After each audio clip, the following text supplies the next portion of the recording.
Pertama-tamanya saya ucapkan syabas dan tahniahlah kepada Puan Zuraidah ya, yang begitu terperinci ya, menyediakan DLO dalam konteks hubung kaitnya dengan KPPB itu sendiri ya.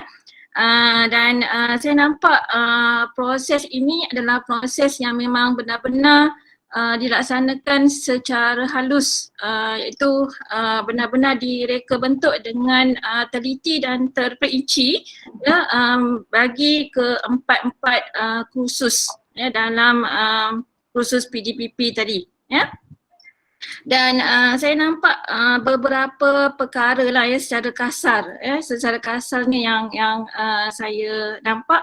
Kalau dari segi konteks DLO tu sendiri bagi pandangan mata saya, konsep tell, show and do tu dah ada. Maknanya perkara itu jelas di mana pensyarah telah cuba untuk menerangkan apakah kandungan daripada gabung jalin interdisiplin empat kursus tadi, maknanya ada konsep TEL. Kemudian bagaimana nak menunjukkan setiap kursus itu secara interdisiplin berlaku pun ada, dan apa yang perlu dibuat oleh pelajar-pelajar tu tadi, ada do juga tindakannya pun ada. Maknanya dari segi kasarnya ada. Cuma yang saya ingin sentuh sikit dekat sini, apa yang telah dilaksanakan oleh Puan Zuraidah dari segi proses merungkai secara backwards itu dah saya rasa sangat baik ya. Memang itulah proses merungkai kita, maknanya kita gunakan secara reka bentuk backward design ya. Cumanya di sini yang saya nampak, mungkin kalau saya tersilap tolong betulkan ya Puan Zuraidah. Apa yang saya nampak, Puan Zuraidah telah memilih beberapa CLO daripada beberapa kursus ya. Jadi kalau kita laksanakan proses merungkai yang sebetul-betulnya merungkai di versi kita punya proses perjalanan KPPB ini, kita telah minta untuk proses merungkai itu melibatkan semua CLO. Ya, walaupun memang pada awalnya dulu memang kita kata kita cuba tengok CLO yang tertinggi ya semua. Jadi sekarang ini kita nak lihat pula, sebab kita nak bawa dia kepada konteks bukan saja berfokus kepada task ataupun tugasan dalam setiap kursus itu, tetapi kita nak bagaimana proses pembelajaran dilalui untuk setiap kursus ya. Tapi walau macam mana pun memang Puan Zuraidah dah laksanakan yang terbaik. Maksudnya bila tadi menjajalkan katalah CLO yang tertinggi berdasarkan kepada task yang ingin dicapai, secara tidak langsung apa yang kandungan yang patut dikuasai dalam sesuatu kursus itu pun maksudnya kita kata telah tercover ya, maknanya telah dipenuhi ya. Cuma kalau kita rancang lagi terperinci, sebenarnya Puan Zuraidah telah rancang dengan tim, dah terancang dengan terinci. Tapi kalau rancang lagi dengan terperinci untuk setiap CLO bagi setiap kursus, saya nampak dia punya jelajah atau dia punya cara proses reka bentuk pembelajaran bermakna itu akan lebih orang kata lebih lebih maksimal. Yang dah dirancang pun dah optimum, dah maksimal dah ya. Cuma ni nak kalau yang lagi baik Jadi dan satu lagi yang kalau saya ingin tambah, daripada satu semester tadi, pelajar-pelajar tadi ada saya dengar ada 2 kursus yang tidak boleh diinterdisiplinarikan ya. Jadi kalau kita berjaya untuk menggabungkan konsep-konsep instead of fakta-fakta yang ada dalam setiap kursus ya, mungkin kesemua kursus itu boleh diinterdisiplinarikan dengan baik.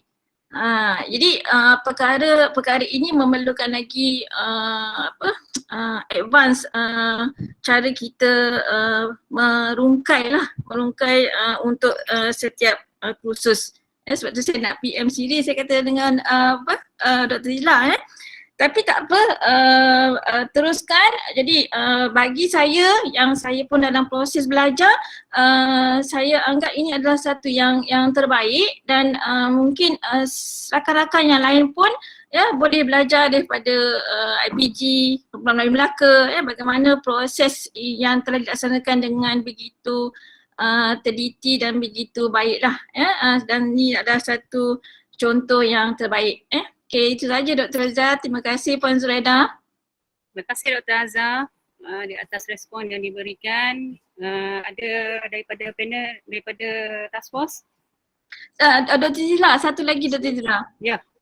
Okey, kalau ikut satu lagi model ACT lah, kalau DLO ini tadi telah digunakan oleh pelajar-pelajar tu tadi, ya, maknanya kalau ikut penggunaan DLO tu, kalau pelajar itu boleh kita nampak bagaimana dia boleh gunakan pengetahuan dan kemahiran yang ada dalam DLO itu, ya, maknanya dia dah capai ke tahap acquire A tadi.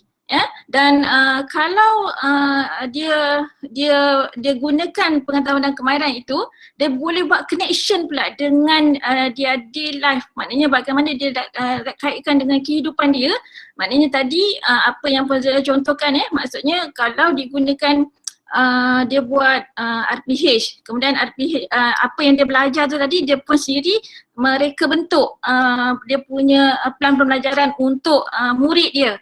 Jadi di situ dia telah melakukan suatu connection dengan kerja buat dia yang sebenarnya. So dah ada konsepsi dekat situ. So bila maksudnya ada T pula, maknanya dia dah ada konsep pelajar tu sendiri dah ada konsep transferable, maknanya dia dah transfer apa yang dia peroleh itu tadi dalam konteks real life. Dan dia nampak kat situ ada hubung kait semua. Ya, jadi analoginya di sini, kalau pelajar itu ditawarkan, katalah tadi ada 4, kalau katalah dia ditawarkan 6 kursus dalam satu semester, ya, maksudnya di kat sini kita analogikan kalau dia tu keluar di dunia yang sebenar kehidupan dia, maknanya 4 kursus tu tadi dia akan nampak di luar bukan secara terpisah. Maknanya dia akan sentiasa akan berlaku interdisciplinary. That's why maknanya apa yang kita kena buat adalah kita kena laksanakan unpack dengan lagi penuh terperinci dan teliti lah. Ya, itu untuk peringatan diri saya sendiri juga. Okay, terima kasih. Ya, terima kasih Dr. Azhar. Panjang dah tu.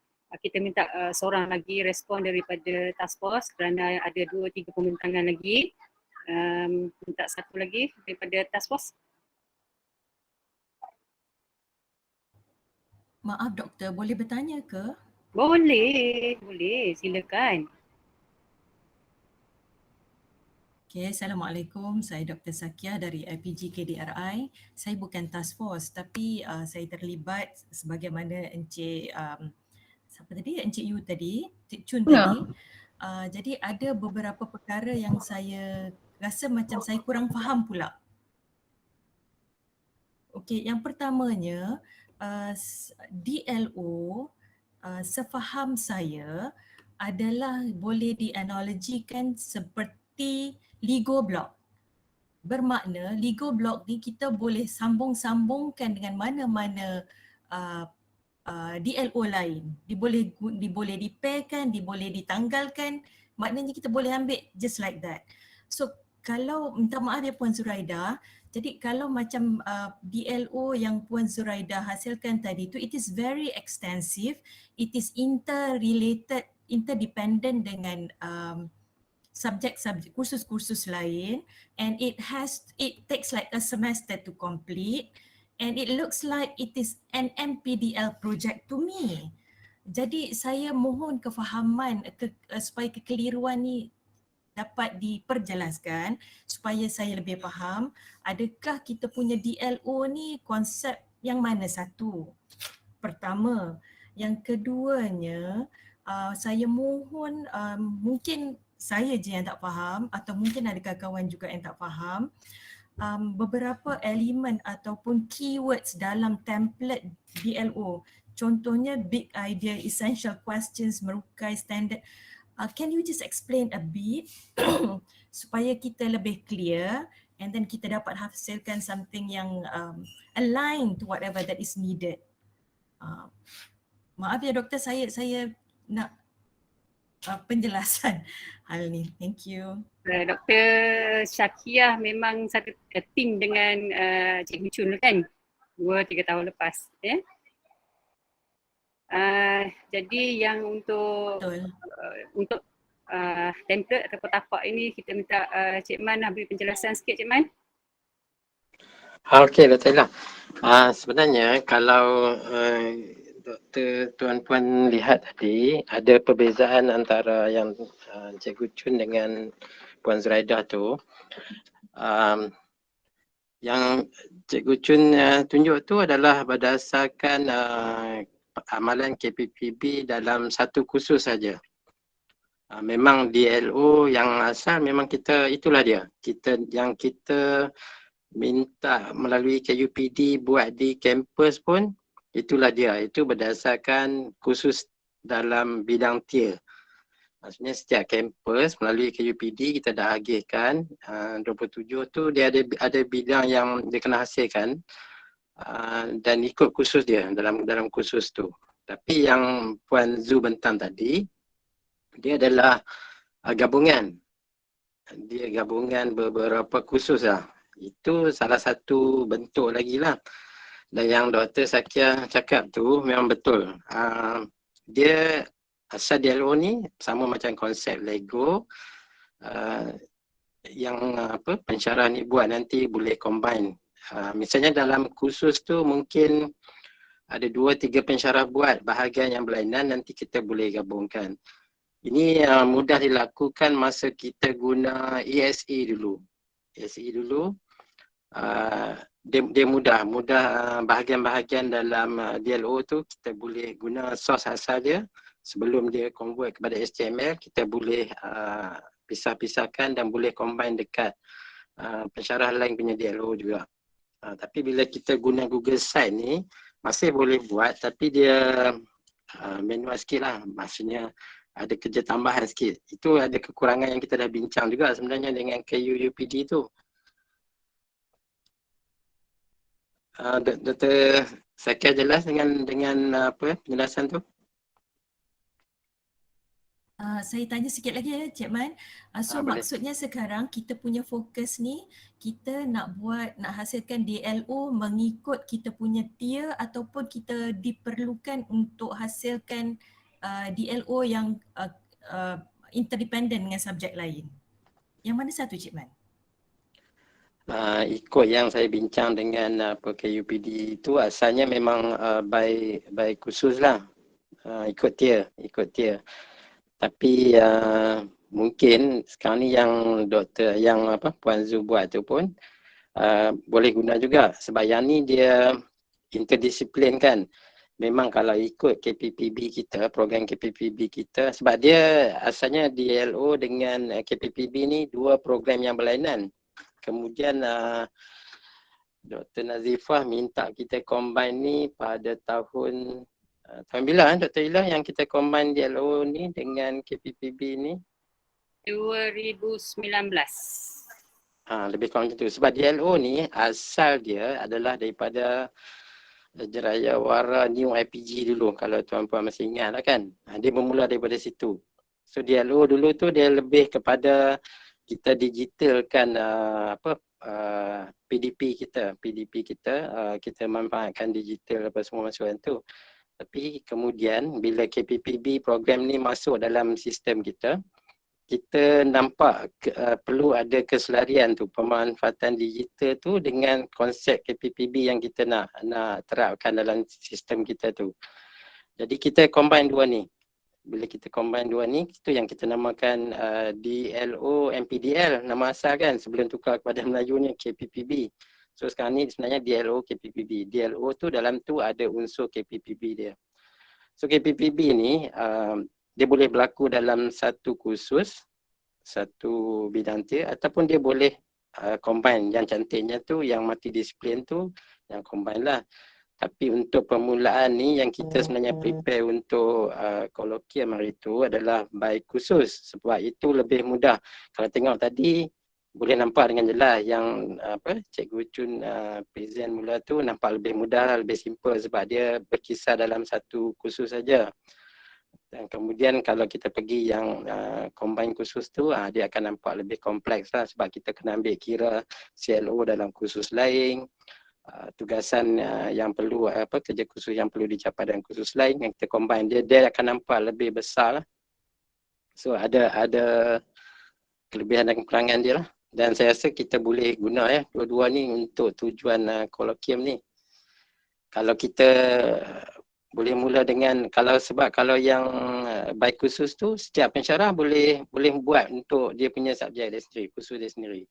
Kalau nak combine tu kena duduk sama-sama lah. Kena duduk sama-sama dengan pensyarah khusus lain. Cik Azman? Ya. Cadanganlah, saya merasuk daripada PG Pulau Pinang. Jadi pada pendapat saya, DLO ni kita kekalkan berasaskan kepada 3E, 3R dan juga sebagainya lah. Dalam DLO kita tu, tidak ada extension. Ada macam outside dan bridge dan sebagainya. Why not dalam tu kita kekal masing-masing subjek tu kekalkan dia punya tapak tu. Cuma nanti letakkan link subjek mana dia akan KPPB kan. Contohnya macam sains, dia bergabung dengan subjek teknologi maklumat umpamanya. So kita letak satu lagi ikon di situ, KPPB, dia akan link dengan subjek yang dah sedia tu. Jadi saya nampak macam tadi kalau kita nak bersedia tu, kita yang sebagai subjek ni kita nak kena fikir pula subjek lain nak masuk dalam PLO kita. Saya ingat itu akan membantu cara kita lah. Kita kekalkan DLO masing-masing, bagi cantik DLO masing-masing. Kemudian kita linkkan dalam satu tu, kita kekalkan pencetusan idea, reflection. Kalau kita masuk lagi satu ikon, KPPB yang link dengan subjek mana yang telah disetujui. So itu lebih berfokus dengan DLO kita sebab di situ ada bridge, ada outside yang kita boleh linkkan dengan subjek lain. So kalau kita buat macam Puan Zu buat tadi, kita buat sains, macam saya buat sains, saya nak kena fikir pula untuk buat BM dalam tu, nak kena why not? BM dah siap, kita linkkan dengan BM tu. Itu cadangan lah kalau in future lah untuk kita lebih nampak fokus DLO kita tu senarai dengan 5 item dengan SLM-nya, dengan 3E-nya, dengan 6C-nya. So kita nak fokus yang itu. Kita linkkan saja. Itu pandangan saya lah. Okey, Tuan, so yang kalau kita nak buat mati disiplin ni, kita tak boleh seorang, kita kena duduk bersama. Kursus-kursus yang terlibat tu biasanya kita akan pilih, kita kena rungkai dan kita pilih dulu berdasarkan CLO masing-masing tu, tengok di mana boleh wujud kesamaan untuk kita hasilkan satu projek besar tu, dan kita kena duduk sama-sama. Kalau kita nak fikir untuk tu memang agak sukar lah. Saya kata tadi kita ada dua pilihan. Yang pertama, kita buat yang khusus masing-masing punya, tapi ciri KPPB memang kena ada dalam tu. Tak kisah sama ada kita buat baik khusus kita satu ataupun multidisiplin, dua-dua tempat kena ada. Cuma yang satu tu lebih mudah sebab kita sendiri buat. Yang satu lagi kita kena duduk sama-sama, bincang sama-sama dan sama-sama hasilkan DLO tu lah. Cuma cadangan Tuan tadi tu mungkin satu alternatif lagi lah, bila masing-masing buat. Kemudian sebenarnya idea kita memang ada satu tapak yang dibuat oleh Puan Sarah tu. Semua DLO tu sebenarnya kita nak kumpulkan di satu tempat by subjek.